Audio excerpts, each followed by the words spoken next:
President John Dramani Mahama talked about a number of things. How significant is this constructive criticism coming from an African head of state? Ideally, I would have given my president a thumbs up, right? He has done me a great job, and he has really posited Africa on a very respectful listen. All right, in summer, President John Dramani Mahama eko kan United Nations omo mark omo 80th anniversary and I deja amanfo react say why bold say wakasa nense mu kakra and Farouk Wahab say nko ha ko be ma President John Dramani Mahama thumbs up na de no ohwehwa and President Mahama ekeka ye no titiri ni kakra President John Dramani Mahama ekafa internet ho a wo kire say AI any social media any internet no ma say by United Nations related issues enya de fufu bia kakra bi na omode akeka ho a say to da bi kura entro na e ka kire amanfo e ma edi nchichemu eba. The internet, social media platforms and artificial intelligence offers the illusion of connectivity, when in fact what they do is reinforce isolation by using algorithms that ensure that we do not receive new ideas and perspectives, but rather more of the same content. We are served alternative facts and manipulated images, making it easy to disseminate disinformation and sow seeds of division amongst communities. To some extent, President John Dramani Mahama chere say they say akọ say country bi ho no a man bi ho ha o ye no ho say me de me ho de ebeka bia mintie e ma omontra e ma ntokwa chenye ntokwa kese e ma no omundi so obi a ye de opa bi sa no che say economy aye basa aman ni bi ani abra ebu mra so ama de si World War 1 World War 2 sa ho popoye ni bia na sa aman yi bi eye. These are dangerous times. Our world is currently experiencing a rise in nationalism and economic instability. There's a general breakdown of multilateralism. Various acts of aggression have been committed against the sovereignty of others, and nations are attempting to circumvent the very safeguards that were put in place to prevent large-scale global conflict. These conditions are all too similar to the ones that led to the League of Nations' failure in fulfilling its mandate. Na President John Dramani Mahama kasafa Israel, Gaza, Palestine hunsensem tokwa ekoso a say Israel for atwashe Gaza so referring to time e deny Palestine leaders say ombe participate in such impactful occasions and national meetings. Ne kunkum ene edan a say no say omo capture Gaza kra. The denial of visas to President Abbas and the Palestinian delegation sets a bad precedent and should be deeply worrying to all member nations of the United Nations. Ghana recognized the state of Palestine in 1988 and supported a two-state solution to the conflict since then. And I say, contrary to the claims of some, a two-state solution would not be a reward for Hamas. It would rather be a reprieve for the hundreds of thousands of innocent women and children and people who are facing collective punishment and forced starvation for no reason other than the fact that they are Palestinian. For nearly 2 years and for the fear of reprisals, we here in this General Assembly have been playing hide and seek with language to find the right words to help us avoid or excuse what we all know is taking place in Gaza. But here's the thing, it doesn't matter what you call it. If it looks like a duck, it swims like a duck, and quacks like a duck, well, then it must be a duck. The crimes in Gaza must stop. The crimes in Gaza must stop.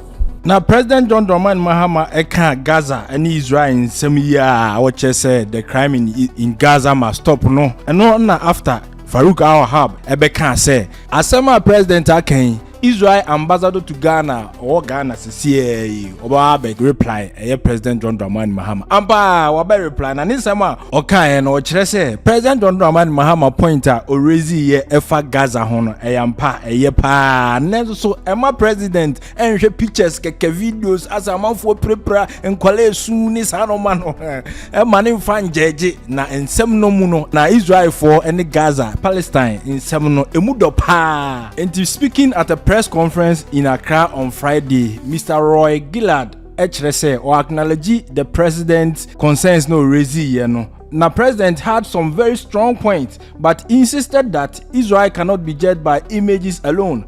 The picture really is very somber. It's very sad, and we do not deny that what is happening in Gaza is tragedy. Sana okan and just say pictures na ekoso no ma bi ekoso no entwayi. Na so ema President John Dramani Mahama and judging in that way. Na Israel ambassador to Ghana is out for so say omo de peace na omo pe. Enye say bia de esi no sa na omo pe no. Na so omo na so ni nyina free Hamas eye Hakarat al-Mukawama al-Islamiyya yefre Islamic Resistance Movement. Hamas for omo say omo ebo Palestinian ho ban omo fighting for Palestinian freedom. Omo na 7th October 2023 omo bora Israel ekoku nipa mako 1200 na omo sa take 240 hostage. They say eno na Israel for air fighting fi so omo say Hamas for no omo Gaza. In the president enkai 7th October said ye esi ye wo Israel Hamas for omo Gaza eye enu nti omo de omo prese obi a benya ne fa hodie enya asomdwie se omo pa se omo bewie sa entokwakun ana se de omo yeyi omo na se de omo de ye Gaza ipa no bewie na Hamas fo yi a omo ye military group yi a omo ebegina omo na so pa se sa group yi de so tiase pa de na ze Israel lusu nti omo de enye se ebia omo kontokwa na omo de omo peace said the omo ya take omo hostage no omo benya omo fa hodie na asomdwie aba sa na Israel ambassador e reply ama President John Dramani Mahama and omo criticize Israel. Now President Mahama ni nsem bia o kan pa Africans there Sudan ntokwa esi ho no mo asese nipa 12 million afri omo fie asese omo dane refugees eno na President Mahama kire say 12 million no omo deserve same global support UN for ebe ya sutie no motia the same global support omo de ma Ukraine for no sa bia na Sudan for no zo ehia. I also want to draw particular attention to the conflict in Sudan, which this body has described as the world's largest humanitarian crisis. 12 million people have had to flee their homes. And when we speak of migration, we refer to the 12 million new Sudanese refugees, whom we as a global community should be willing to assist in much the same way that many member nations readily assisted new refugees coming out of Ukraine. Na Western for developed countries sorry and no more complaining and illegal immigrants no more target or more any documents and papers or Chile ni sa no mano. President John Dramani Mahama say omo free Africa, Asia any ni aka ye free omo illegal immigrants omo ko global north omo develop US, Canada any omo bie no slavery e course so and illegal immigrants e course our country so omo etua de ko animu pa ema countries nya omo so mfa so titru kofia nan ne omo aka obobo omo din ohawa illegal immigrants ifemu ewo Africa, Asia na omo aka no ekosa developed countries sa ohaw no developed countries global north fuyi omo a na de breyen nanso yentimi ndi na yesi yedwane akọ no akọpẹ baabi ate apẹ bibi adi ano na Farouk Wahab kire say president ayade pa. Let's dispense with the euphemisms and dog whistles and speak frankly.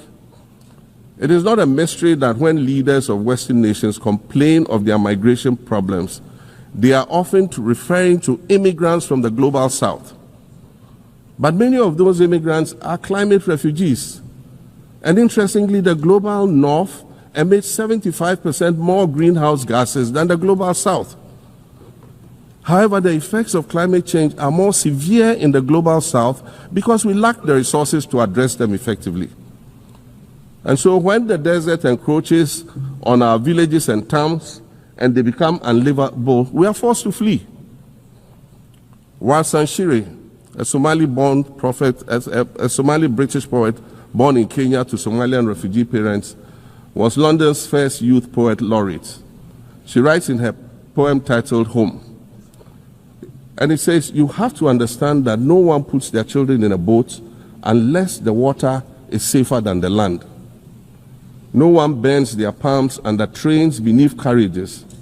No one spends days and nights in the stomach of a truck feeding on newspaper unless the miles traveled mean something more than just a journey. Madam President, we cannot normalize cruelty. We cannot normalize hatred. We cannot normalize xenophobia and racism. If we're going to tell a story, let's not tell it slant. Let's tell all the truth. When we speak of migrants, we speak of Mami Ewusi Mensah Frimpong, a judge on the U.S. District Court for the Central District of California. She's the first black female judge on any of California's 4 federal district courts. She was born here in America to immigrant parents from Ghana. We speak of Peter Bosman, a medical doctor in Ghana who moved to the town of Piran in Slovenia in the 1980s and later became the first black mayor of Piran, the first black mayor in Slovenia and in the whole of Eastern Europe. We speak of T. Michael, the iconic Ghanaian Norwegian artist and designer. And of course, we speak of the late Kofi Annan, former United Nations Secretary General.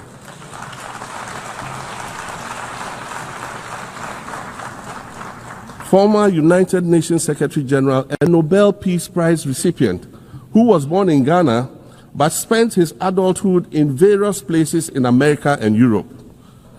These are people who have brought great distinction to the countries that they decided to call home.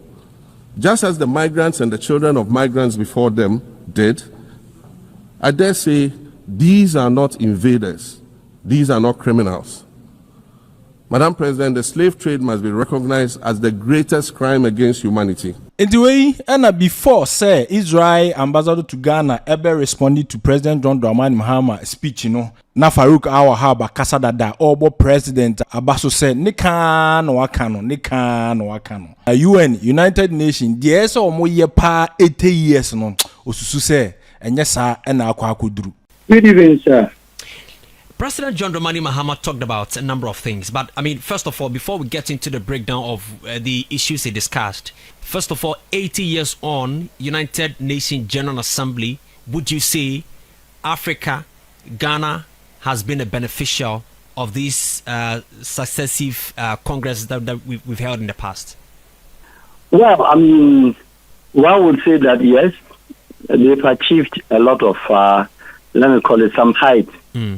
But then it has begun to become more or less gradually and increasingly a weaker organization as it used to be before, comparatively. The reason being that some bigger nations, more or less, they've started and began swallowing UN.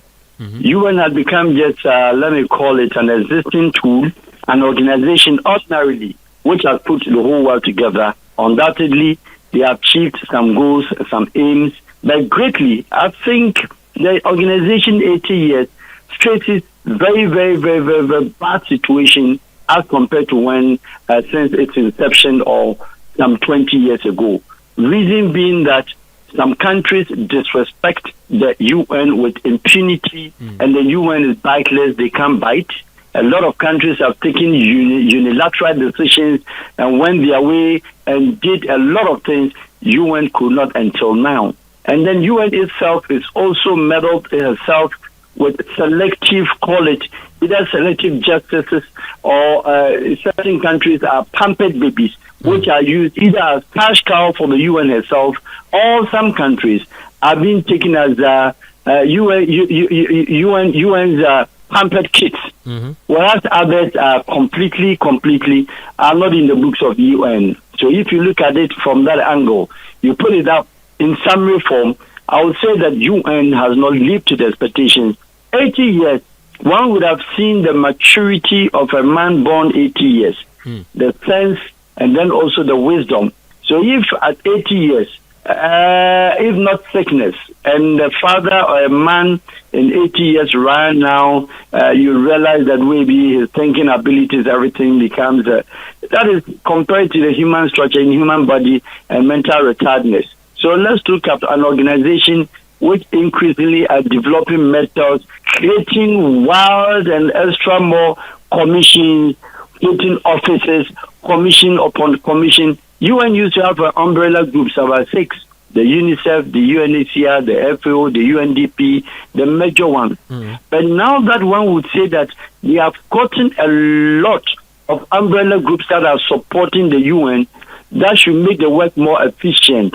Look at the Medicine Sans Frontier. Look at a whole lot of international organizations that are directly working on the UN. That is not the UN that one should be seeing. This is not a UN that all over the world. There's fight everywhere, scattered everywhere. So for me, in summary, UN 80 years, it's weaker than 50 years ago, weaker than 20 years ago, increasingly depleting its strength and then its authority on countries.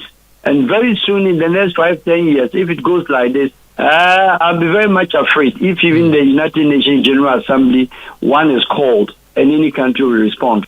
Because countries feel that they are isolated, some are assisted, some are isolated. So 80 years of UN, much as they've achieved some aim, greater, they haven't done anything to me. My estimation. I see. President Mahama condemned the humanitarian crisis in Gaza and the denial of visas to Palestinian leaders. How significant is this constructive criticism coming from an African head of state, especially on the UN stage? You see, if I were to be on the podium, ideally I was invited to go with the Vanuatu delegation. Unfortunately, I couldn't make it. Okay. Every year I go on the strength of Vanuatu or the Pacific nations, and I go into the chamber. Ideally, I would have given my president a thumbs up, right? Why? Ghana's position with the UN has been very consistent. We've been very consistent on enhancing global peace and security for sustainable and then what? Sustainable security for the world and inclusive development. That has been the Ghana's position. Okay. Ghana's position had also been a global fighter and support of what? A climate and all that. But then back to a country where he made mention specifically humanitarian crisis in two notable countries. One, Darfur, Sudan, and then two, the Palestine. The president couldn't have made that opportunity without setting the stage. And that is what I expected when the Ghanaian president mounts the stage. These are some of the issues that we'll be dealing with. Not to mix yourself up into world politics. As happened, the last UN General Assembly attended by the former president, His Excellency Nana Addo Dankwa Akufo-Addo, where he declared and made a statement which actually didn't receive any applause, that Ukraine and Russia, every bomb that hit on Ukraine target affects the pocket of Africans. Okay. But he didn't do the reverse entry that any Ukrainian bomb that hits on target of Russia also increases or enriches the African president's pocket. So you look at the dynamics. You don't go out. The president was very direct on the African issue. And the African issue, why he worked and made catastrophic humanitarian situation over Palestine, for instance. He first mentioned of Sudan. Then he brought in Palestine because Palestinian state was recognized by the African Union. Yeah. And for that matter, Ghana was the strength behind all this. And we gave Yasser Arafat an honorary member of the African Union, whereas it has no other organization. So ideally, it is incumbent on the neck of every Ghanaian president to make mention of anything. Let us not forget, since the inception of UN, and since Ghana joined the UN in 1957, we've had the chance to be members on the UN Security Council. We've been there between 1962-63, we were a member for 2 years. We've been there in 1986-87, 2006 and 2007, and then lastly was 2002, 2023, 2022. Look at when Ghana, Madam Ayoko, or His Excellency, the President of the Republic, made mention of two-state solution for, what's the name, Palestine and then Israel. Israeli ambassador in Ghana here warned Ghana president over utterances, as he refers it. Yeah. Which is not acceptable. But I think President Mahama, he has done me a great job and he has really posited Africa on a very respectful listen because most Africans would dare not even touch that dial, especially on the soil of the United States. And for that matter, if the president sets the tone for the Africans to discuss about it, he is saying that yes, there is selective with regards to the situation. But currently, as we speak, the biggest refugee exodus inland displaced people in Sudan, over 12 million. Look at it from that angle. What has UN done? Virtually nothing. UN is doing nothing about it. No other country is doing about it. But then when there's an issue that bothers in a small country, certain Israel and some other jurisdictions, in the reference of President Mahama, Ukraine, should anybody tell me, post-World War, what is the West and Western world? What are they earning, gaining, getting from Ukraine? But look at the monies and the emphasis that has gone in there. At the end of the day, UN follows up and turns out with the European Union and their direction and their interest. It's a colonialism against Afroism. So if the president is speaking of Afroism, he's being very much on the point that yes, you can be selective, and yes, humanitarian he position it, and that is the Ghana stand. Whoever takes it, any of the Western, and I know Israel ambassador will just counter or make a comment of it. We are waiting. And president has really made it very clear. And to me, among all the podiums that he has lectured on, the World Security in Munich this year, that is in somewhere in February, in March, I was at the podium. We happened to be in the same hotel with His Excellency the President. So we attended. We were over there, he delivered. But there is a catch. Telling the Western leaders on the face, something most African leaders will not do. That you cannot do that. You can't leave Sudan and then not only be interested in Ukraine. You can't leave Palestine and be interested in Ukraine. I think the subject was well mentioned, and I think it was well delivered, and he delivered on point. I see. That shows the maturity level of our president. I agree. From where I sit as a journalist, President Mahama's speech seemed to signal a more assertive African stance on global justice and equity issues. If so, how might that reshape global diplomacy, for that matter, the country called Ghana? Well, let me tell you for fact, some of us, we've been mission translator for UN itself as a body for longer years. We've been most of all these year missions. We've worked with Mrs. Ogata, Ms. Annan, and Okofian and all that. So we do have an experience about how the UN itself as a body operates. Now, it's a speech well delivered.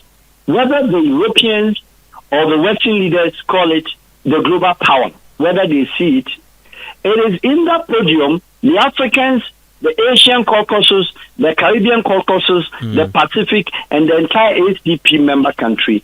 Each one of them will rise and clap. Are you getting me? The Europeans, fine. The non-aligned ones or the liberal governments within Europe, not the Christian Democrats or the far-right government, they will all clap. But that should be initiated. Put that one into commitment. That initiative being put into commitment, that is just a question mark. Because Guterres himself, who listen, they don't listen to him. Americans don't listen to Guterres.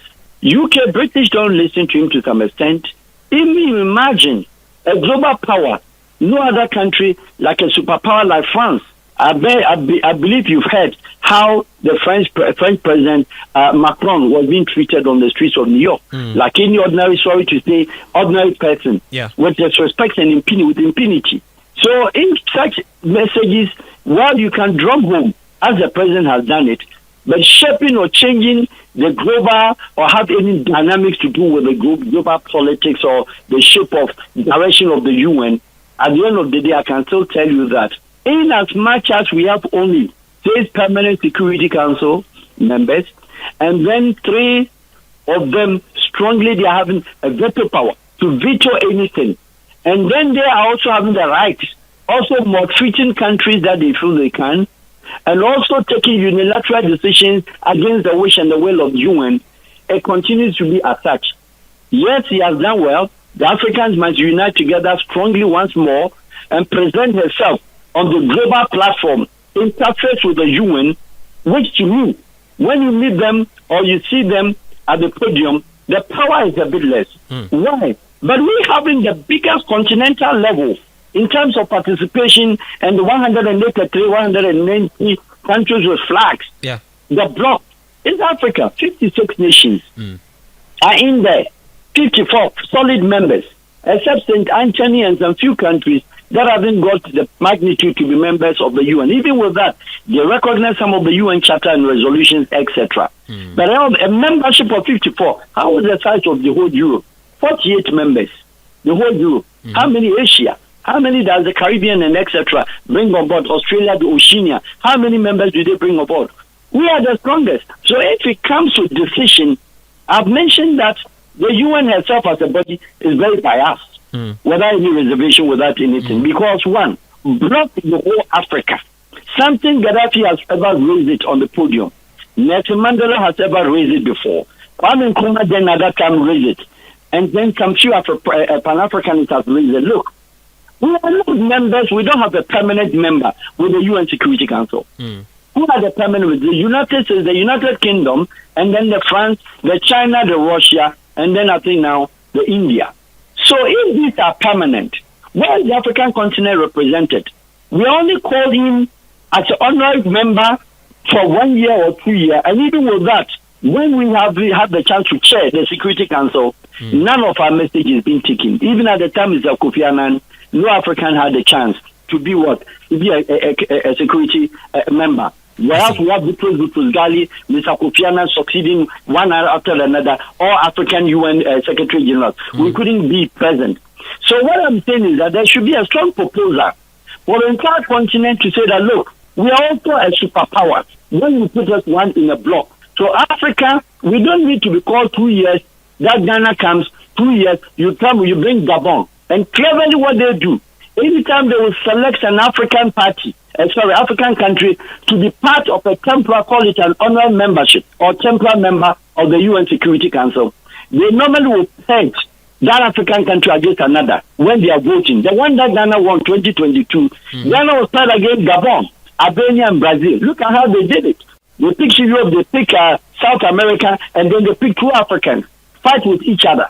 But it doesn't work. So Africa must have a confrontational stand and tell the UN that we are also 56. We don't want any individual country. We represent as one bloc. Africa must have a permanency with the UN Security Council. I see. When it happens like that, then we'll be able to fight for Sudan. We'll be able to fight for Congo. We'll be able to fight for individual countries because we can also take decisions on the table of the Council of the Security. But in a situation where they meet, and it's always West-West, France, America, and UK decision is what is taken. French, the Chinese, and the Russians, they cannot veto anything. So it just go on the right side, and all the time Africans left off hook, and we are left just alone. In my view, messages like that from President Mahama should rather ignite the OAU, that is the African Union, for them to do more and have one unified state, devoid of any Western influences, and present Africa continent as one member. If we happen to be there, there will be a lot of things that could be solved as far as the UN Security Council and the world policy and the world order as well is concerned.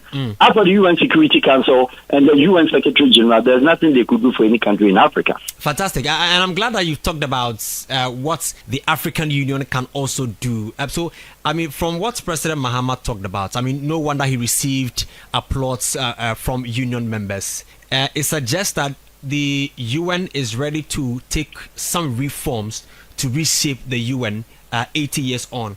What do you think, or what reforms would you suggest to us here in Africa, especially the African borders, the African Union, to also deal with some of these matters, conflicts, economic instability, political instability, and all that? Look, because I understand the UN system very much, because the food that I eat, since I was 20 years, 21, I've been with their system, so I understand what it is. Okay. Look at it from the dynamics of contributions to the UN fund. Yes, America says yes, we contribute more according to crises of economy of countries. But let us not forget that when you box all those things together, because America cannot, so that is why they have a fair share and greater things that they do, unilateral decisions, UN cannot talk.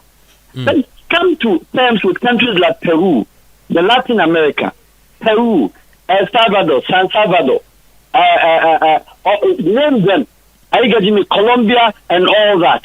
Their contribution has nowhere close to the Latin Central American countries. Okay. Their contribution doesn't come anywhere closer to Africa. UN greatly, their contributions quota on the neck of every country. When you box it together, 56, 54 African countries, our contribution is very much, very big.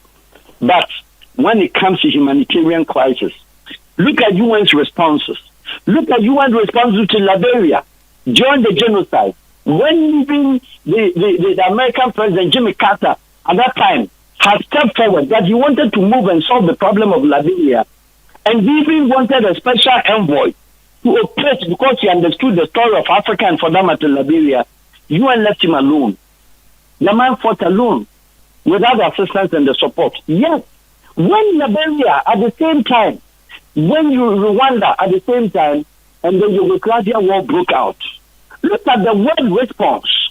How the British, how the Americans, how the French, all of them in the breakaway Republic of Yugoslavia against Serbia. That they claimed that Serbia was maltreating Kosovo Albanians, Montenegro, Dubrovnik, and all things. The Srebrenica uprising, Sarajevo uprising, the massacre. Look at the response of Europe. Look at the response of the United States of America. Look at the response of France. All of them were there in no time. Let us not forget, at that time, there was a genocide in Sierra Leone by Sanko. He was amputating left, right, center.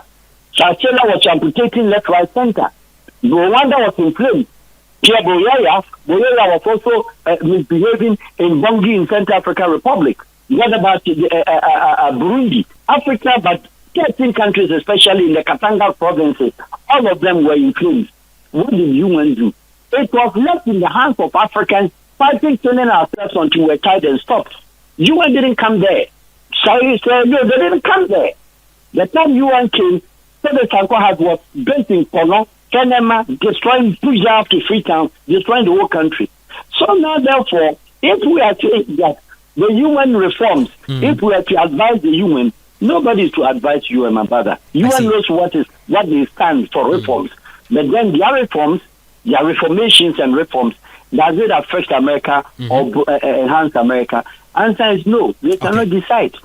Does it reform France? No. When France, a lot of things that they're doing against their own African colony by the French. Have you ever heard the UN Security Council, the UN as a body, telling the French that grant them and leave them the rest of the independence that is in your hands. Grant them the 100 and let them have their self-determination then also act as a country. Did you see that? Have you heard that? No. It's a story different from the United Kingdom, how they also treat some of the islands, some of the countries in Africa indirectly. Has anybody spoken? No. So the reforms is not anything that is hanging in the air. UN is very much aware of what kind of reform, but then it's just a tea party and talk show. The UNGA, the United Nations General Assembly, when they meet, well, of course, thankfully, Ghana is one country. I don't know now that President Mahama has seen them, whether the lobbyists, as it is termed, would allow Ghana to speak on the podium, because mostly some of the countries selected, about 4. Ghana will speak first all the time, since Kwame Nkrumah's time. Even our military leaders in uniform were speaking at the UN General Assembly. Undoubtedly, they respect Ghana and respect our views, because we are very peace aligned with any other country in the world. Then sometimes Nigeria, sometimes South Africa, and maybe Egypt or one country. That's all. So Ghana has a position. But then how Gaza will be able to impact, and the UN's reform must see Africa as a collective union proper and present a proposal for reform that will rather benefit Africa than always going out there and it's a talk show. Then we wait for next year, September, the story will be the same.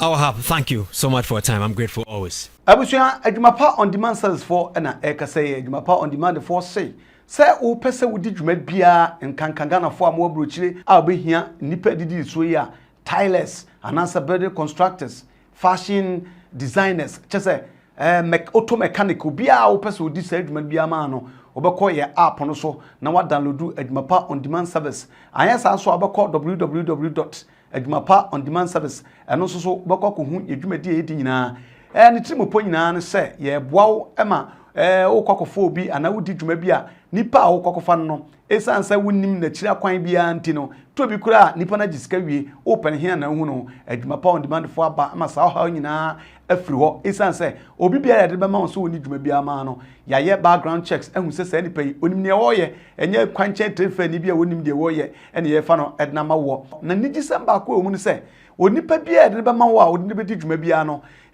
sabe background no sem anase si ebu afaso pade a enya de besi na wanso san nim se sabe ko soja mumpo a ye wo military police ono so soja ni ochi soja ni eno me kiremu se eye Adwumapa on demand for no ye sanso supervisors a abre nyina no omko rounds check se adwuma na nipa no de beda ye no sa pepepe ene ye no na se Adwumapa on demand de omama adwuma no aye simple se bibi ni ena onte ase ampacho no wafa numbers no aye gusuo no no wafre